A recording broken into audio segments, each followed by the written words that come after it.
সেইদিনাই মই আমাৰ খেলুৱৈ সকলক কৈছিলোঁ যে অহাবেলিও আমি এই খেলটো অনুষ্ঠিত কৰিম, সেয়ে তোমালোকে অলপ অনুশীলন কৰি থাকিবা।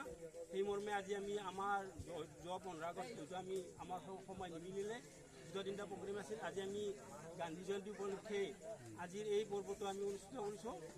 খেলৰ আমি উদগনি সদায় দিয়াৰ কাৰণে চেষ্টা কৰোঁ, উৎসৱ দিবলৈ দিয়াৰ কাৰণে চেষ্টা কৰোঁ। খেলৰ পৰা আমি কি পাওঁ? খেলে মানুহক উৎসাহ আনন্দ আপ্লুত কৰে। খেলে কি কৰে? স্বাস্থ্যৰ নিদান। যি খেল খেলিলে স্বাস্থ্যটো সহজতে ভাগৰি নপৰে, ঘাম ওলাই মানুহৰ শৰীৰটো সুন্দৰ কৰে। ঠিক তেনেকৈ খেলে কি কৰে?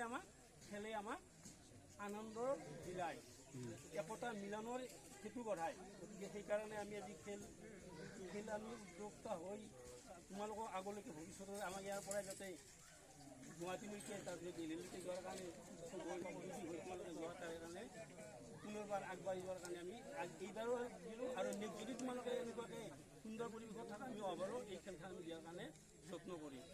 ঠিক তেনেকৈ মই এতিয়া খেল আমাৰ কি ফুটবল খেলা আমাৰ হয়, ভলীবল খেলা হয়, হকী হয়, ঠিক তেনেকৈ বাস্কেটবল হয়।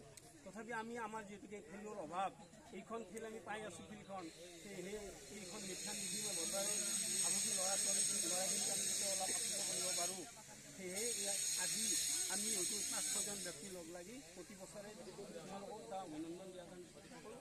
আৰু এইবাৰো আমি এই উৎসৱটো দিয়াৰ কাৰণে আজি ঠিক আমাৰ সময় সুবিধা মিলিছে, সন্ধিখন মিলিছে। মহামানৱ মহাত্মা গান্ধীৰ আজি জন্মতিথি, তেওঁক আমি নেকি গোটেই বিশ্ব ভাৰতে আমি সদায় শ্ৰদ্ধা ভক্তি কৰোঁ, আমি পকেটতে ৰাখোঁ। সেই তেওঁৰ তিথিতে আজি আমি এই অনুষ্ঠানটো অনুষ্ঠিত কৰিছোঁ। তোমালোকৰ ভৱিষ্যত উজ্জ্বল কামনা কৰি আজিৰ এই খেলখন উদ্বোধক হ'ব বুলি আমি ঘোষণা কৰিলোঁ। আৰু আগলৈকে তোমালোকে নৰম হৈ আগলৈ আগবাঢ়ি যোৱাৰ মই কামনা কৰি মোৰ সংগঠন সামৰণি মাৰিলোঁ।